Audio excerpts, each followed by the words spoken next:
새벽 5시 30분 알람 소리가 울리기 전에 유하영은 이미 눈을 떴습니다. 27회 동안 몸에 밴 습관이었죠. 원룸 침대에서 몸을 일으킨 하영은 창밖을 바라봤어요. 아직 어둠이 깔린 도시가 조용히 잠들어 있었습니다. 저 멀리 한강이 희미하게 보이는 이곳에서 하영은 혼자 살아가고 있었죠. 세면대 앞에 선 하영의 얼굴은 또래보다 차분해 보였어요. 어린 시절부터 스스로를 돌봐야 했던 탓일까요? 그녀의 눈빛엔 나이에 어울리지 않는 깊은 그림자가 드리워져 있었습니다. 거울 속 자신을 바라보며 하영은 문득 궁금해졌어요. 자신과 닮은 사람이 이 세상 어딘가에 있을까 하고 말입니다. 하지만 이런 생각은 금세 머릿속에서 지워버렸죠. 쓸데없는 상상일 뿐이라고 여기며 간소한 아침을 해결한 후 하영은 가방에 간병 도구들을 챙겼습니다. 체온계, 혈압계, 그리고 늘 지니고 다니는 작은 수첩까지. 그 수첩엔 환자들의 상태 변화와 특이사항들이 빼곡히 적혀 있었어요. 하영은 일에 있어서만큼은 누구보다 꼼꼼했거든요. 지하철 첫 차를 타고 가는 길, 하영은 창문에 비친 자신의 모습을 응시했습니다. 보육원에서 자란 아이들은 모두 비슷한 표정을 갖고 있다고 누군가 말한 적이 있었어요. 무언가를 간절히 찾고 있지만 동시에 포기한 듯한 그런 눈빛 말이죠. 하영 역시 그런 표정을 하고 있을 거라 생각했습니다. 가족이라는 단어가 너무 멀게만 느껴지는 사람들의 표정을. 성한그룹 본사 건물 뒤편에 위치한 특별병동에 도착한 하영은 간호사들과 간단한 인사를 나눴어요. 몇 달 전 이곳에 스카웃되기 전까지 하영은 여러 병원을 전전했었습니다. 간호조무사 자격증만으로는 안정된 일자리를 구하기 어려웠거든요. 그런데 어느 날 갑자기 성한그룹에서 연락이 왔었죠. 회장 전담 간병인을 찾고 있다면서 말입니다. 하영 씨, 오늘도 일찍 오셨네요. 네, 회장님께서 일찍 깨시는 편이라서요. 간호사와 대화를 나누며 하영은 병실로 향했습니다. 복도를 걸으며 문득 이상한 기분이 들었어요. 이곳에서 일한 지 석 달이 넘었는데도 여전히 낯선 느낌이었습니다. 마치 자신이 이곳에 있어서는 안 될 사람인 것처럼 말이죠. 병실 문을 열고 들어서자 침대에 누워있던 백태준 회장이 고개를 돌렸어요. 70대의 나이에도 여전히 날카로운 눈빛을 가진 분이었습니다. 뇌졸중으로 반신불수가 된 지 1년이 넘었지만 그의 위압감은 여전했어요. 아침 드실 시간입니다. 하영이 정중하게 인사하자 백태준 회장은 고개만 끄덕였습니다. 평소처럼 말이 없었지만 오늘따라 그의 시선이 유독 오래 하영의 얼굴에 머물렀어요. 하영은 그런 시선을 느꼈지만 별다른 생각 없이 아침 식사 준비를 시작했죠. 침대 높이를 조절하고 물컵과 약을 준비하는 하영의 손길은 능숙했습니다. 몇 달간 같은 일을 반복하며 익숙해진 동작들이었어요. 하지만 오늘은 왜인지 회장의 시선이 계속 신경 쓰였습니다. 마치 무언가 말하고 싶어 하는 것처럼 보였거든요. 회장님, 어제보다 얼굴색이 좋아 보이세요. 열도 없으시고 컨디션이 많이 좋아지신 것 같아요. 하영이 밝게 말하자 백 회장의 눈가에 미세한 변화가 일었어요. 마치 무언가 말하고 싶지만 참고 있는 듯한 표정이었습니다. 하영은 그런 회장의 모습이 신경 쓰였지만 환자의 컨디션이 좋지 않을 때 흔히 보이는 반응이라고 생각했죠. 뇌졸중 환자들은 종종 감정 기복이 심하게 나타나곤 했거든요. 특히 백 회장처럼 평소 말이 적은 분들은 더욱 그런 경향이 있었습니다. 수저를 들어 죽을 떠먹이려던 하영은 문득 회장의 손을 바라봤어요. 뇌졸중으로 마비된 왼쪽 손이 이불 위에 가만히 놓여 있었습니다. 그 손을 보고 있자니 왠지 모를 안쓰러움이 몰려왔죠. 이렇게 큰 기업을 일군 분이 지금은 누군가의 도움 없이는 아무것도 할 수 없는 상황이니까요. 그런데 그때 병실 문이 거칠게 열렸습니다. 아버지, 안녕하세요. 백설인 이사가 들어왔어요. 40대 중반의 그녀는 언제나 차갑고 도도한 표정을 하고 있었습니다. 명품 정장에 완벽한 메이크업, 그리고 사람을 내려다보는 듯한 시선까지. 하영은 백설인이 올 때마다 위축되는 자신을 느꼈어요. 마치 자신이 이곳에 있어서는 안 될 사람인 것처럼 말입니다. 백설인의 존재 자체가 하영에게는 부담스러웠거든요. 그녀의 시선은 언제나 하영을 경계하고 있었으니까요. 간병인, 잠깐 나가 있어. 아버지와 중요한 얘기가 있으니까. 백설인이 하영을 향해 턱짓했어요. 존댓말도 없이 마치 하인을 부리듯 말하는 그녀의 태도에 하영은 입술을 꼭 다물었습니다. 하지만 아무 말하지 않고 고개만 숙였죠. 보육원에서 자란 하영에게는 이런 대우가 그리 낯설지 않았거든요. 어린 시절부터 늘 누군가의 눈치를 보며 살아왔으니까요. 네, 알겠습니다. 하영이 나가려는 순간 백 회장이 작은 소리를 냈어요. 하는 작은 신음 같은 소리였습니다. 뭔가 말하려는 듯 했지만 결국 입을 다물었어요. 하영은 그런 회장의 모습을 잠깐 바라보다가 병실을 나섰습니다. 복도에 서서 기다리는 동안 하영은 자신도 모르게 가슴이 두근거리는 것을 느꼈어요. 복도에서 기다리는 동안 하영은 병실 안에서 들려오는 목소리를 들을 수 있었습니다. 아버지, 저 간병인 정말 마음에 안 들어요. 자꾸 아버지를 이상하게 쳐다보던데요. 뭔가 불순한 의도가 있는 것 같아서 불안해요. 백설인의 날카로운 목소리가 복도까지 들려왔습니다. 하영은 가슴이 답답해졌어요. 자신이 뭘 잘못했는지 모르겠지만 백설이는 늘 자신을 경계하는 눈빛으로 바라봤거든요. 그리고 간병인이 주제에 너무 나서는 것 같아요. 아버지한테 이것저것 말 걸고 마치 가족인 양 행동하잖아요. 정말 보기 거북해요. 돈 받고 일하는 사람이 선을 넘는 것 같아서 기분이 나빠요. 하영의 얼굴이 빨갛게 달아올랐습니다. 자신은 그저 환자를 정성껏 돌보려 했을 뿐인데 그것마저 잘못된 것일까요? 보육원에서 자란 하영에게는 누군가를 돌보는 일이 자연스러웠어요. 가족 없이 자란 아이들은 오히려 다른 사람에게 더 따뜻하게 대하곤 했거든요. 하지만 그런 마음조차 백설인에게는 불순한 의도로 보이는 모양이었습니다. 병실 안이 잠시 조용해졌다가 다시 백설인의 목소리가 들렸어요. 아버지도 요즘 이상해요. 저 간병인이 오면 표정이 달라지잖아요. 혹시 치매기가 있는 건 아니죠? 아니면 저 여자가 뭔가 수상한 짓이라도 하는 건 아닐까요? 하영은 주먹을 꽉 쥐었습니다. 자신이 회장에게 수상한 짓을 한다니 그런 말을 들으니 억울했어요. 하영은 단 한 번도 사적인 감정을 드러낸 적이 없었거든요. 그저 묵묵히 자신의 일만 해왔을 뿐이었는데 그런데 이상했습니다. 병실 안에서 백 회장의 목소리는 전혀 들리지 않았어요. 평소라면 백설인의 말에 뭔가 반응을 보일 텐데 오늘은 완전히 침묵을 지키고 있었습니다. 마치 딸의 말에 동의하지 않는다는 듯이요. 10분 정도 지나자 백설인이 병실에서 나왔습니다. 그녀는 복도에 서 있던 하영을 차갑게 쳐다봤어요. 간병인, 당신 혹시 우리 아버지한테 이상한 생각 갖고 있는 거 아니죠? 네. 무슨 말씀이신지. 재산이나 그런 거 말이에요. 아버지가 치매에 걸렸다고 생각해서 뭔가 꾀를 부리려는 건 아니겠죠? 하영은 어이가 없었습니다. 자신을 돈에 눈이 먼 사람으로 보는 건가요? 하영은 그런 생각을 해본 적이 단 한 번도 없었거든요. 그런 생각 전혀 없습니다. 저는 그냥 제 일만 열심히 할 뿐이에요. 그럼 좋고. 앞으로 불필요한 대화는 자제하세요. 간병인은 간병만 하면 되는 거예요. 백설이는 그렇게 말하고는 성큼성큼 걸어갔습니다. 하영은 그녀의 뒷모습을 바라보며 한숨을 쉬었어요. 왜 자신을 그렇게 싫어하는지 정말 이해할 수 없었습니다. 다시 병실로 들어가자 백 회장이 창밖을 바라보고 있었어요. 그의 표정은 평소보다 더욱 침울해 보였습니다. 하영은 조심스럽게 다가갔죠. 회장님, 식사 마저 하시겠어요? 백 회장이 천천히 고개를 돌렸습니다. 그런데 이상했어요. 그의 눈빛이 평소와 완전히 달랐거든요. 마치 미안해하는 듯한, 그리고 무언가 말하고 싶어하는 듯한 표정이었습니다. 하영은 그런 회장의 모습에 당황했어요. 그날 오후 내내 백 회장은 유독 말이 없었습니다. 평소에도 말이 적은 편이었지만 오늘은 완전히 다른 분위기였어요. 하영을 바라보는 시선도 어딘지 모르게 애틋해 보였습니다. 마치 무언가 중요한 비밀을 간직하고 있는 사람처럼 말이죠. 며칠이 지나면서 백 회장의 상태는 점점 악화되기 시작했습니다.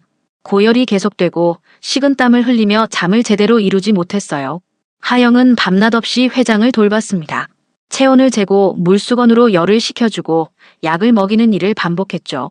간호사들도 교대로 와서 도왔지만 하영이 가장 오래 회장 곁에 머물렀습니다. 회장님, 조금만 더 힘내세요. 열이 떨어지고 있어요. 하영이 걱정스러운 목소리로 말했지만 백 회장은 여전히 힘들어했어요. 고열 때문인지 의식이 흐릿해 보였습니다. 그러던 중 간호사가 급하게 들어왔어요. 하영 씨, 회장님 환복을 갈아입혀드려야 할 것 같아요. 너무 많이 땀을 흘리셔서 옷이 다 젖었거든요. 간호사는 다른 환자를 돌봐야 한다며 잠시 자리를 비웠습니다. 병실에는 하영과 백 회장만 남게 되었죠. 하영은 깨끗한 환복을 준비하고 회장에게 다가갔어요. 회장님, 옷을 갈아입으셔야 해요. 조금만 참으세요. 백 회장은 미약하게 고개를 끄덕였습니다. 하영은 익숙한 손길로 회장의 상의부터 벗기기 시작했어요. 몇 달간 간병을 하면서 이런 일은 일상이 되어 있었거든요. 상의를 벗긴 후 하영은 회장의 하의에 손을 댔습니다. 환복 바지의 끈을 풀고 천천히 내리는 순간이었어요. 하영의 손이 갑자기 멈췄습니다. 백 회장의 오른쪽 허벅지에 선명한 흉터가 보였거든요. 길쭉한 흉터였는데 마치 칼에 베인 것처럼 깊고 오래된 상처였어요. 하영은 그 흉터를 보는 순간 머릿속이 하얗게 변했습니다. 어린 시절의 기억이 갑자기 되살아났거든요. 보육원에 있을 때 원장 선생님이 하영에게 했던 말이 떠올랐어요. 하영아, 내 아버지에게도 이런 흉터가 있었단다. 오른쪽 허벅지에 길게 난 흉터 말이야. 어릴 때 사고로 다쳤다고 하셨거든. 그때는 단순히 아버지에 대한 이야기로만 들었었는데 지금 눈앞에 똑같은 흉터가 있었습니다. 하영은 손을 덜덜 떨며 그 흉터를 바라봤어요. 우연의 일치일까요? 아니면 아버지. 하영의 입에서 작은 중얼거림이 새어나왔습니다. 자신도 모르게 나온 말이었어요. 27년 동안 한 번도 불러본 적 없는 그 단어가 자연스럽게 흘러나왔습니다. 백 회장이 눈을 번쩍 떴어요. 고열에 시달리던 사람이라고는 믿어지지 않을 정도로 또렷한 눈빛이었습니다. 그는 하영을 바라보며 입술을 떨었어요. 뭔가 말하려고 하는 것 같았지만 목소리는 나오지 않았습니다. 하영은 울음이 터질 것 같았어요. 가슴이 미친 듯이 뛰고 온몸이 떨렸습니다. 이 모든 게 꿈이었으면 좋겠다는 생각이 들었죠. 하지만 눈앞의 흉터는 너무나 선명했고 회장의 놀란 표정은 너무나 진짜였습니다. 저는 유하영이에요. 혹시 하영은 말을 잇지 못했어요. 너무 많은 감정이 한꺼번에 몰려왔거든요. 27년 동안 궁금했던 아버지가 바로 자신이 돌보던 환자였다는 사실이 믿어지지 않았습니다. 백 회장은 하영을 바라보며 천천히 눈을 감았어요. 그의 얼굴에는 복잡한 감정들이 스쳐 지나갔습니다. 미안함, 슬픔, 그리고 뭔가 결심하는 듯한 표정까지. 그날 이후로 백 회장은 입을 굳게 다물었습니다. 하영이 무엇을 물어봐도 대답하지 않았어요. 마치 그 순간의 일을 없었던 일로 만들려는 듯 했습니다. 그날 밤 하영은 잠을 이룰 수 없었습니다. 낮에 본 그 흉터가 계속 눈앞에 어른거렸거든요. 원룸 침대에 누워 천장을 바라보며 하영은 어린 시절의 기억들을 하나하나 되짚어봤어요. 보육원 원장이 했던 말, 자신의 출생신고서에 적힌 아버지의 이름, 그리고 오늘 본 그 흉터까지. 다음 날 아침 하영은 평소보다 일찍 병원에 도착했습니다. 백 회장을 보는 순간 어제의 일이 꿈이 아니었다는 것을 다시 한번 깨달았어요. 회장은 하영을 보자마자 시선을 피했습니다. 마치 부끄러워하는 듯한, 그리고 무언가 숨기려는 듯한 표정이었죠. 회장님, 아침 식사 시간이에요. 하영이 말했지만 백 회장은 고개를 돌린 채 대답하지 않았어요. 평소에도 말이 적었지만 오늘은 완전히 입을 다물고 있었습니다. 하영은 그런 회장의 모습을 보며 가슴이 답답했어요. 점심시간이 되자 백설인이 나타났습니다.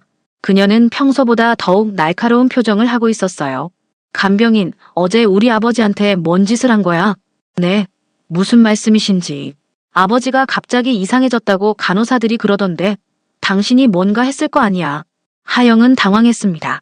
어제 일을 백설인이 알고 있는 건가요? 아니면 단순히 의심하는 것뿐일까요?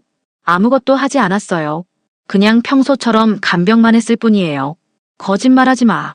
간호사가 말하는데 당신이 아버지 옷을 갈아입히다가 갑자기 이상한 말을 중얼거렸다고 하던데. 하영의 얼굴이 창백해졌어요. 간호사가 들었던 건가요? 하영은 어제 자신이 무의식 중에 아버지라고 중얼거렸던 것을 기억했습니다. 그건 그냥 뭐야? 설마 우리 아버지한테 이상한 망상이라도 갖고 있는 거야? 아니면 정말로 뭔가 수상한 짓을 한 거고. 백설인의 목소리가 점점 높아졌어요. 하영은 어떻게 대답해야 할지 몰랐습니다.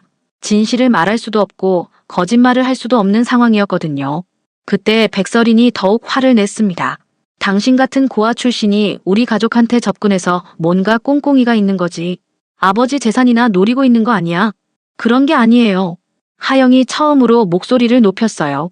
자신이 고아라는 것으로 모욕을 당하는 것은 참을 수 없었거든요. 그럼 뭐야? 왜 아버지한테 그런 말을 한 거야? 백설인이 다그치는 순간 병실 문이 열렸습니다. 백 회장의 비서가 들어왔어요. 그는 백설인에게 정중하게 인사한 후 하영을 바라봤습니다. 유하영 씨죠? 회장님께서 잠깐 뵙자고 하십니다. 우리 아버지가. 백설인이 놀라며 물었어요. 며칠째 말을 하지 않던 아버지가 갑자기 누군가를 부른다는 것이 이상했거든요. 네, 회장님께서 직접 지시하셨습니다. 비서는 하영에게 작은 봉투 하나를 건넸어요. 이것도 전해드리라고 하셨습니다. 하영은 떨리는 손으로 봉투를 받았습니다. 봉투는 생각보다 두꺼웠어요. 안에 뭔가 서류 같은 것이 들어있는 것 같았습니다. 뭐야? 그게 뭐야? 백설인이 봉투를 빼앗으려고 했지만 비서가 말렸어요. 죄송합니다. 회장님께서 유하영 씨에게만 전해드리라고 하셨습니다. 하영은 봉투를 꽉 쥐고 병실 밖으로 나갔어요. 복도 끝 빈 휴게실에서 조심스럽게 봉투를 열었습니다. 안에는 한 장의 서류가 들어있었어요. 서류 상단에는 유전자 검사 결과서라고 적혀 있었습니다. 하영의 심장이 미친 듯이 뛰기 시작했어요. 떨리는 손으로 서류를 펼쳐보니 가장 중요한 부분에 빨간 글씨로 결과가 적혀 있었습니다. 부녀관계 확률 99.998%. 하영은 그 순간 온 세상이 무너지는 것 같았어요. 서류를 든 손이 심하게 떨렸고 숨을 제대로 쉴 수가 없었습니다. 부녀관계 확률 99.998%. 이 숫자가 의미하는 바는 명확했어요. 백태준 회장이 정말로 자신의 아버지라는 것이었습니다. 하영은 휴게실 의자에 주저앉았어요. 27년 동안 궁금해했던 아버지가 바로 자신이 돌보던 환자였다니. 이런 일이 가능한 걸까요? 하영은 혼란스러웠습니다. 기쁨과 분노, 슬픔과 원망이 한꺼번에 밀려왔거든요. 왜 나를 버렸을까? 왜 지금까지 아무 말 없이 있었을까? 이런 생각들이 머릿속을 맴돌았어요. 하영은 서류를 가슴에 꽉 안고 눈물을 흘렸습니다. 어린 시절부터 꿈꿔왔던 아버지와의 만남이 이런 식일 줄은 몰랐거든요. 한참을 그렇게 앉아있다가 하영은 다시 병실로 향했습니다. 백 회장과 제대로 이야기를 나눠야 했어요. 더 이상 이 상황을 회피할 수는 없었습니다. 병실에 들어서자 백 회장이 하영을 바라보고 있었어요. 그의 눈빛에는 복잡한 감정들이 담겨 있었습니다. 미안함, 죄책감, 그리고 뭔가 간절한 마음까지. 회장님, 아니 아버지. 하영이 떨리는 목소리로 말하자 백 회장의 눈가에 눈물이 맺혔어요. 그는 천천히 입을 열었습니다. 미안하다. 정말 미안하다. 오랜만에 듣는 회장의 목소리였어요. 하지만 그 목소리는 평소와 달리 떨리고 있었습니다. 왜 나를 버리셨어요? 왜 지금까지 아무 말씀 안 하셨어요? 하영이 울음을 터뜨리며 물었어요. 27년간 참아왔던 모든 감정이 한꺼번에 쏟아져 나왔습니다. 말할 수가 없었다. 너를 인정하면 너에게 위험이 될 것 같아서. 백 회장이 힘겹게 말했어요. 뇌졸중 후유증으로 말하기 어려운 상황이었지만 그는 끝까지 말을 이어갔습니다. 서린이가 알게 되면 너를 해칠까봐. 하영은 그제야 상황을 이해하기 시작했어요. 백설인이 자신을 그렇게 경계하고 미워했던 이유가 있었던 거였습니다. 혹시 그녀가 자신의 정체를 알고 있었던 걸까요? 아버지. 저는 그냥 아버지가 누구인지만 알고 싶었어요. 다른 건 아무것도 바라지 않았어요. 알고 있다. 너는 착한 아이야. 너무 착해서 미안하다. 백 회장이 손을 내밀었어요. 하영은 그 손을 잡았습니다. 아버지의 손은 차갑고 거칠었지만 하영에게는 세상에서 가장 따뜻하게 느껴졌어요. 너는 내 유일한 진짜 피부치다. 네. 서린이는 내가 키운 거지만 친딸이 아니야. 너만이 내 진짜 딸이다. 하영은 깜짝 놀랐어요. 백설인이 친딸이 아니라니. 이런 비밀이 있었던 건가요? 그럼 왜 너를 낳은 후 사업이 어려워졌어. 적들이 많았고 너에게 위험이 될 것 같아서. 보육원에. 백 회장이 말을 잇지 못하고 울음을 터뜨렸어요. 하영 역시 눈물을 멈출 수 없었습니다. 미안하다. 너무 미안하다. 매일 너를 생각했어. 잘 자라고 있는지, 아프지는 않는지. 아버지. 부녀는 그렇게 서로를 바라보며 울었습니다. 27년 만에 첫 만남이었지만 혈육의 정은 거짓말을 하지 않았어요. 하영은 비로소 자신이 누구인지 알게 된 것 같았습니다. 그런데 그때 병실 문이 갑자기 열렸어요. 백설인이 환한 얼굴로 들어서더니 두 사람의 모습을 보고 얼굴이 창백해졌습니다. 이게 무슨 일이야? 백설인의 얼굴은 순식간에 분노로 일그러졌습니다. 그녀는 하영과 백 회장이 손을 잡고 있는 모습을 보고는 믿을 수 없다는 듯 고개를 저었어요. 아버지, 이게 대체 무슨 일이에요? 왜 저런 간병인과. 설인아, 이제 말해야겠다. 백 회장이 힘겹게 입을 열었어요. 그의 목소리에는 결심이 담겨 있었습니다. 하영이는 내 친딸이다. 뭐라고요? 백설인이 비명을 질렀어요. 그녀의 얼굴은 완전히 창백해졌습니다. 말도 안 돼요. 저런 천한 피가 우리 가족이라고요? 아버지, 정신 차리세요. 설이나 진정해라. 유전자 검사도 이미 끝났어. 백 회장이 차분하게 말했지만 백설이는 더욱 흥분했어요. 유전자 검사요? 언제 그런 걸 했어요? 아버지 상태가 이상하신 것 같으니까 병원을 바꿔야겠어요. 백설이는 하영을 향해 도끼 어린 시선을 던졌습니다. 당신이 뭔 짓을 한 거야? 우리 아버지를 이상하게 만든 게 당신이지.